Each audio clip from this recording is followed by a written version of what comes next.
More and more countries around the world are seeking alternatives to the US dollar, the global reserve currency that has dominated the international financial system since the end of World War II.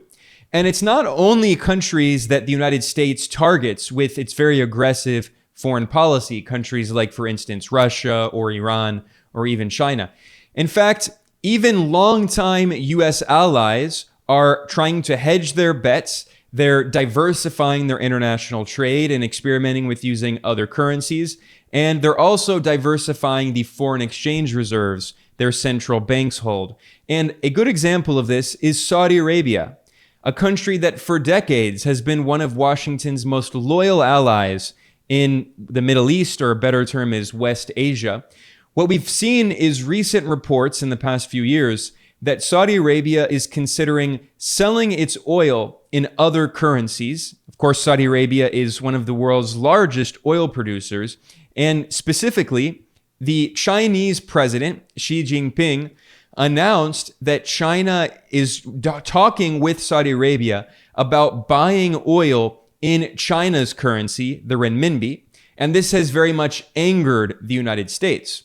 So there have been reports in the US media, specifically in the newspaper The Wall Street Journal, this August 2023, revealing that Washington is pressuring Saudi Arabia as part of a series of diplomatic negotiations and trying to force the major oil producer to price its crude only in dollars, not to experiment with selling its oil in other currencies. The fact that this is even up for debate represents the profound geopolitical and economic shifts we are seeing in the world today. Since the 1944 Bretton Woods Conference, the US dollar has dominated international trade. It has been the global reserve currency. And since the 1970s, as I'll talk about later in this analysis, Saudi Arabia had an agreement with the United States where it would sell its oil in dollars. But the geopolitical winds are moving in a new direction. China now has the largest economy in the world when you measure its GDP using purchasing power parity, which is a much better metric. Since 2017, Beijing overtook Washington and has the world's largest economy. China is the largest trading partner of many oil producers like Saudi Arabia. And the new Cold War that the United States is waging on China has put many countries around the world, even longtime allies like Saudi Arabia, in a difficult situation where they're trying to maintain good relations with both sides. And today I'm going to be talking about the extremely important geopolitical and economic repercussions and implications of the diplomatic negotiations going on between the US and Saudi Arabia, involving China, involving Russia, involving Israel, and much more. One of the main ways in which the United States has maintained its currency, the dollar, as the global reserve currency over many decades is through the petrodollar system. What does that mean? It means that the vast majority of oil sales in the world are priced in dollars. This means that if you're a country that doesn't have oil and you need to import oil, usually, almost always, you need to get access to dollars in order to pay for that oil. And because so many countries around the world rely on importing oil and other commodities, that means they need a lot of dollars. That maintains international demand for the dollar, which helps to stabilize the dollar system. And it also allows the United States to maintain a massive trade deficit with the rest of the world. It allows the United States to import and import and import much more than it exports. One of the key players in this petrodollar system is Saudi Arabia.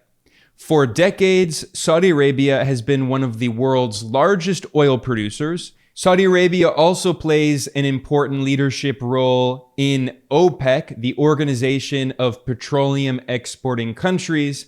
And historically, Saudi Arabia's state-owned oil company, Saudi Aramco, has increased or decreased production in order to change the price of oil on the global market.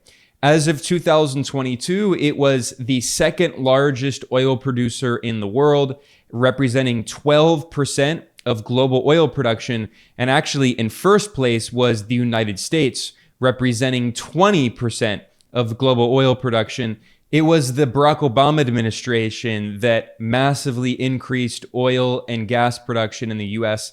You know, I know we're an oil country, and we need American energy, and by the way, American energy production. You wouldn't always know it, but you know, it went up every year I was president.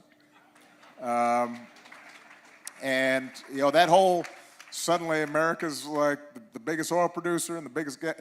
That was me, people. I just want you to. So.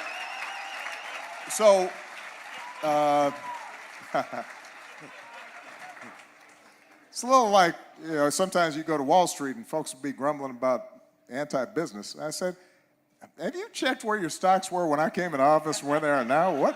What are you talking? What are you complaining about? Just say thank you, please. And those policies have been maintained under Donald Trump and Joe Biden. Also, by the way, Russia is the world's third largest producer of oil, representing around 11% of global crude production. Although, of course, the U.S. has been waging a new Cold War on Russia. So the U.S. realistically is not going to be able to negotiate oil prices in the global market with Russia, but Washington frequently negotiates with Riyadh and tries to pressure it to either decrease production or increase production when the United States wants to change the price of oil on the global market. In fact, in the past year, we saw a prime example of this with the inflation crisis in 2022. This was caused by a variety of factors, including the proxy war in Ukraine, the Western sanctions on Russia, one of the world's biggest producers of oil and other commodities, and also because of supply chain shocks when the world was coming out of the pandemic and reactivating economies. And in an attempt to decrease the inflation in the United States, President Joe Biden visited Saudi Arabia in July 2022, and he tried to pressure Riyadh to increase oil production, which would increase the supply of oil in the global market and would potentially lead to a decrease in global oil prices. And because an increase in oil prices often leads to an increase in consumer price inflation, this was a way for the U.S. to try to reduce inflation. And not only did Saudi Arabia say no, not only did Saudi Arabia refuse to increase production to help decrease inflation, Saudi Arabia decreased production, which increased the price of oil on the global market. So what we've seen in the past few years is as the United States and Saudi Arabia, as their historic relationship has been weakening, we've seen that actually Saudi Arabia is going against what Washington wants. And there have even been reports that Saudi Arabia is considering pricing its oil in other currencies, primarily China's currency, the renminbi. Now, earlier I mentioned a Wall Street Journal report that reveals that the United States is pressuring Saudi Arabia to continue selling its oil only in dollars, not in China's currency, the renminbi. This is part of an article that's actually about diplomatic negotiations, largely involving Israel, at least ostensibly, although it's actually much more about China.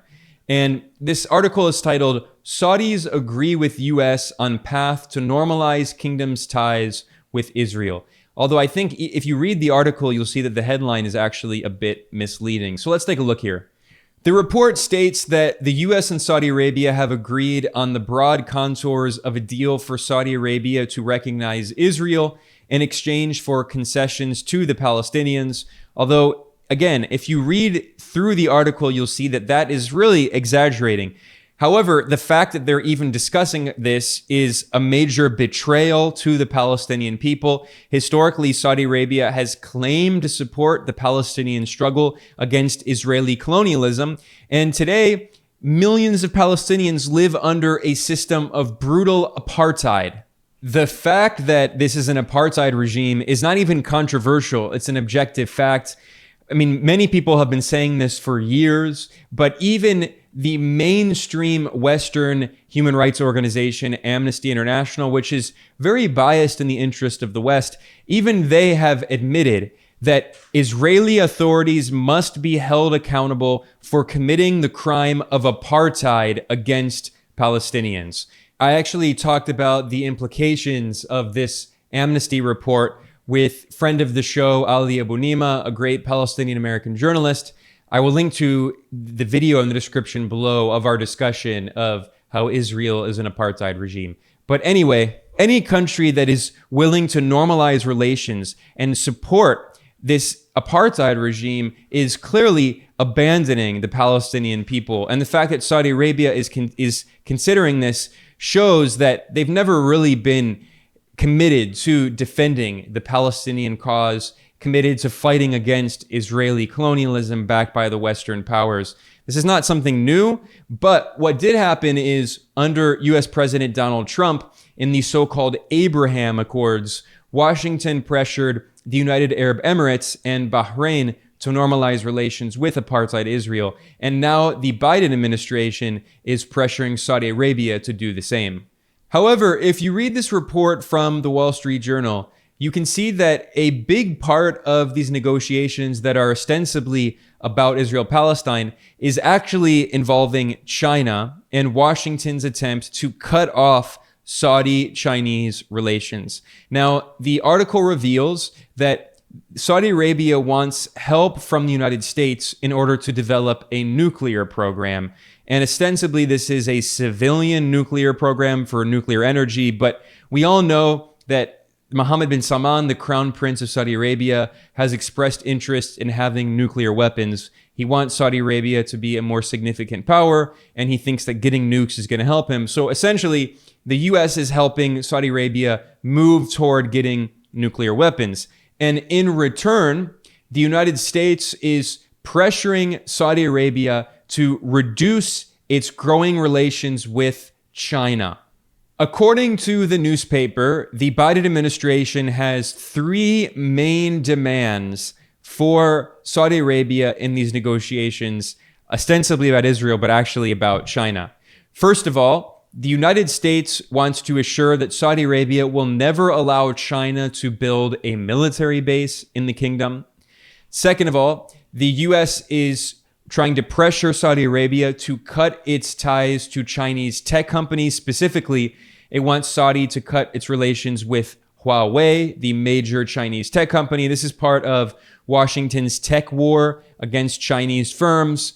The U.S. has imposed sanctions blocking the export of technologies involving semiconductors and quantum computing parts and AI, artificial intelligence technology, to China. So that's the second demand. And then the third, and I would argue most important demand revealed in this article, is the U.S. wants assurances that Riyadh will only use U.S. dollars, not Chinese currency, the yuan, to price oil sales. I personally think this is probably the most important factor when you consider how crucial the petrodollar system is for maintaining U.S. economic hegemony and therefore U.S. political hegemony.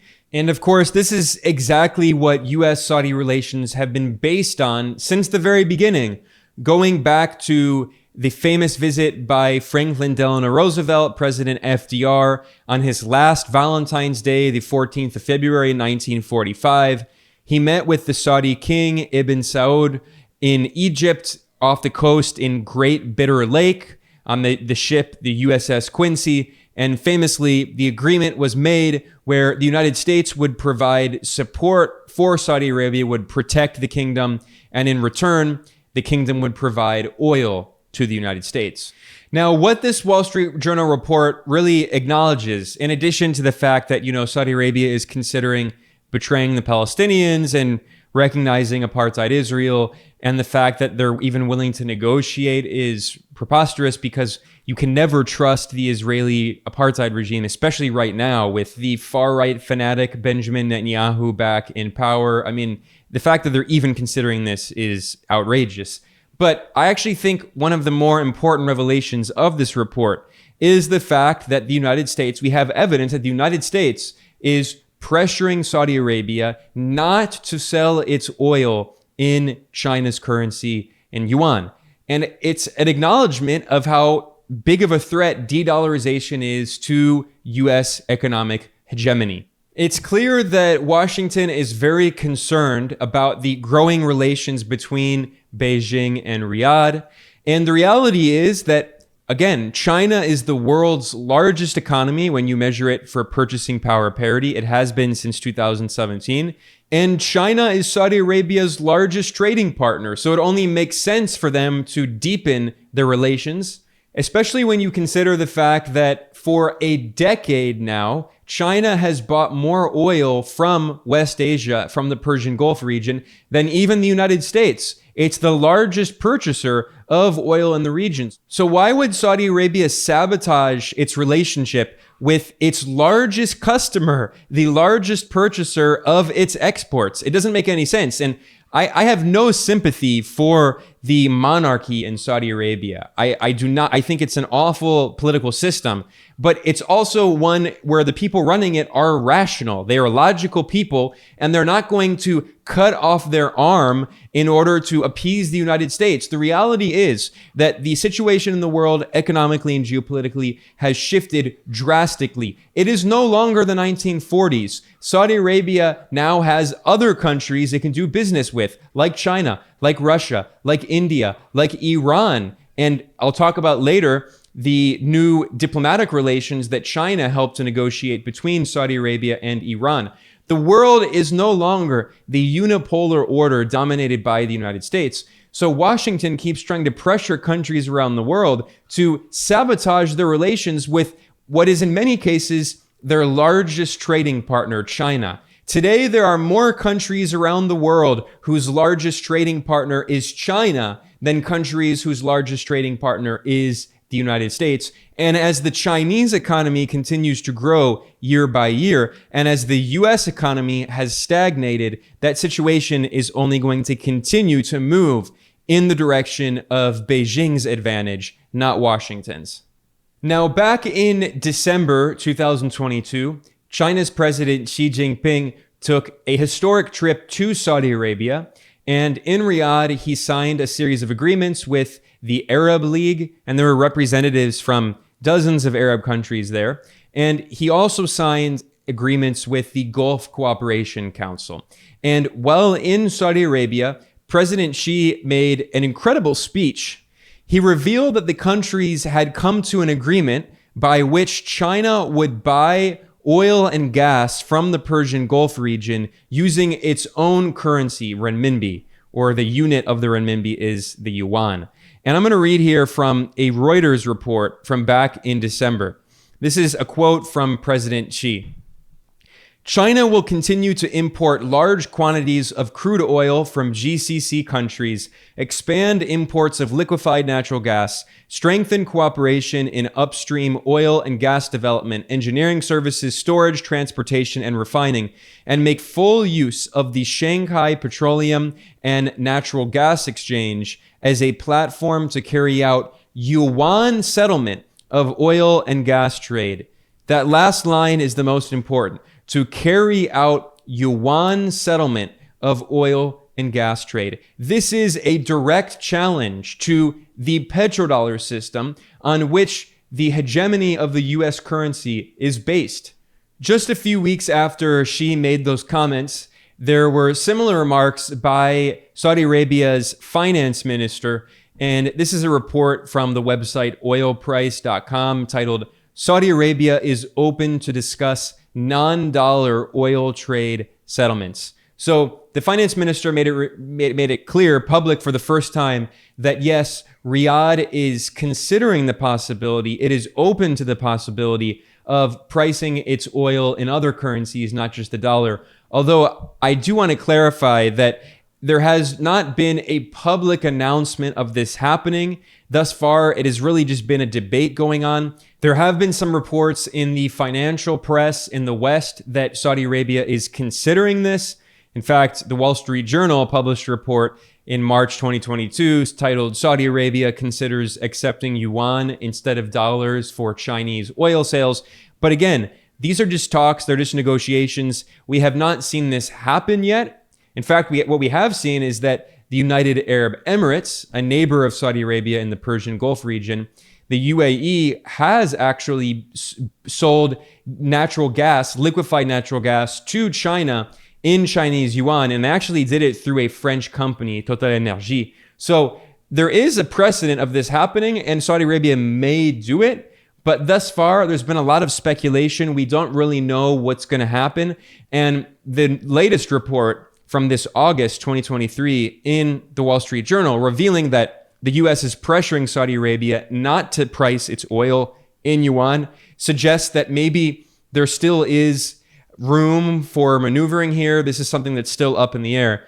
But again, the fact that there is even a discussion of this shows how significantly the global political and economic order has shifted just in the past few years. I mean, a decade ago, or at least 20 years ago, this would have been unimaginable.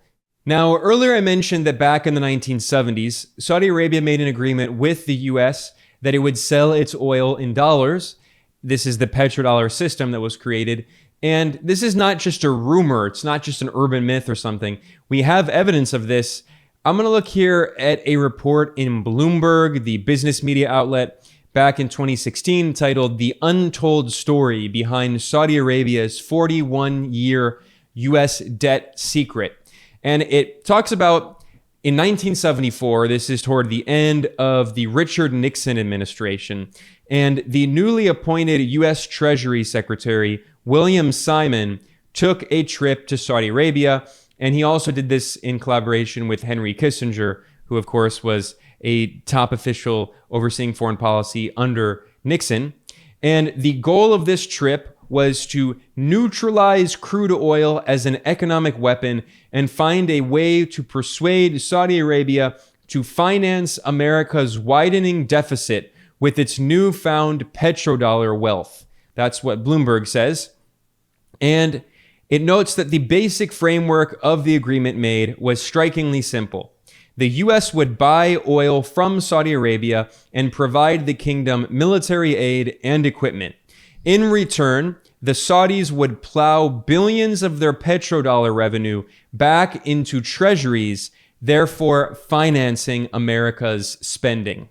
This point is absolutely crucial because the United States has been getting a free lunch for decades. We're often told that there's no such thing as a free lunch. Well, the people who say that don't have an empire. The US has an empire it uses to give itself a free lunch.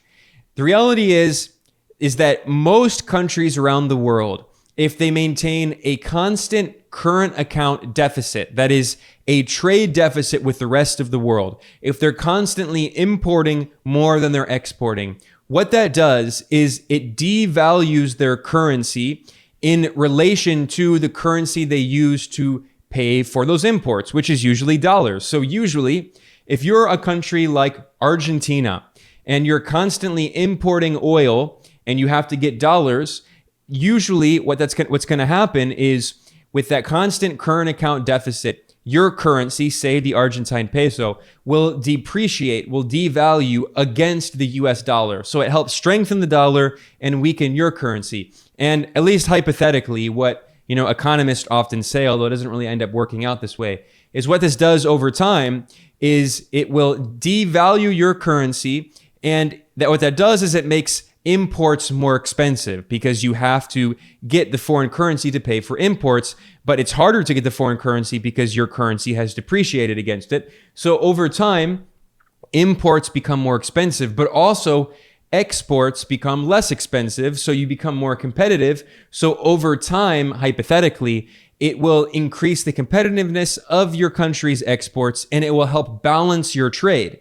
However, that's actually not what happens for a variety of reasons, largely because economics doesn't work like we're told in the neoclassical textbooks where everything is based solely on utility maximization and supply and demand, and there are no market failures, and everyone is a perfectly rational agent who never acts irrationally. Anyway, whatever.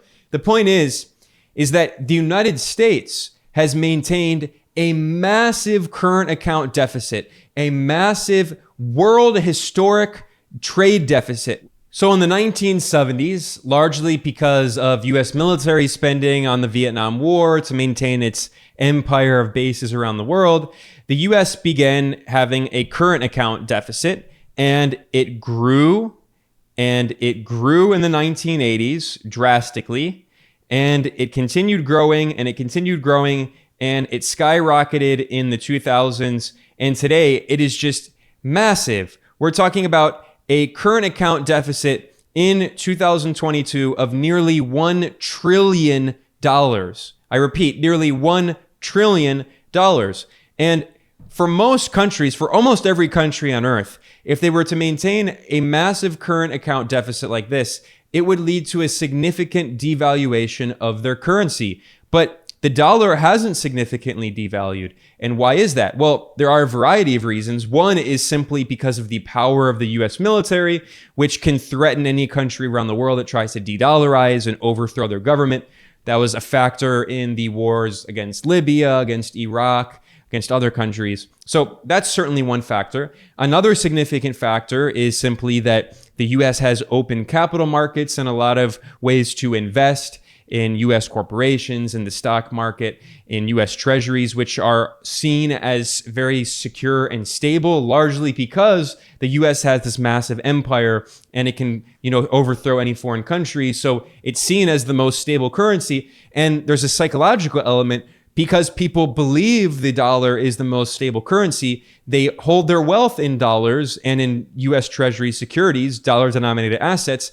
And the psychological element, because they believe it's stable and investors invest in it, that actually makes it stable. So a huge part of this is actually just political and psychological. But finally, another very significant factor in maintaining the hegemony of the US dollar, the stability of the US dollar, in allowing the United States to maintain these massive current account deficits over many decades, is precisely because of the petrodollar system, because so much international trade involves the US dollar, because countries that import primary goods, commodities like oil and gas and foodstuffs and minerals, they often have to get dollars in order to pay for those imports. That maintains an artificial demand all around the world for dollars, which helps to finance the US current account deficit. So the US is sucking in wealth from all over the world, and no other country could do it. So the point is that oil plays a key role in this system. This is the system of imperialism. And Saudi Arabia particularly plays a central role of maintaining the hegemony of the US dollar at the heart of the imperialist world system, of which Wall Street is the center, of which the United States is the center. So that's why today I wanted to talk about this very interesting development, this historic development where Saudi Arabia is considering potentially selling its oil in other currencies. And clearly, the United States is very concerned about this. That's why Washington is demanding that Riyadh not price its oil in Chinese yuan as part of negotiations ostensibly over Israel, not China. But as we see, we're in a new Cold War, and pretty much everything the US does today is all aimed at trying to weaken China. Welcome to Cold War II. And here at Geopolitical Economy Report, this is exactly what we analyze every single week, talking about the new Cold War, the geopolitical and economic implications. I'm Ben Norton, the editor-in-chief. If you like this work, please subscribe on whatever platform you're watching or listening on. Every video has a podcast version, and if you're watching the videos on YouTube, please subscribe to help promote our material in the algorithm. And really, if you like our work, the best thing you can do is you can donate. Please consider helping to sustain our work. You can go to geopoliticaleconomy.com/support. And there are several different ways you can donate. The best way is you can become a patron over at patreon.com/geopoliticaleconomy to help sustain the original journalism and analysis that we do here. I want to thank everyone for joining me today. I'll see you next time.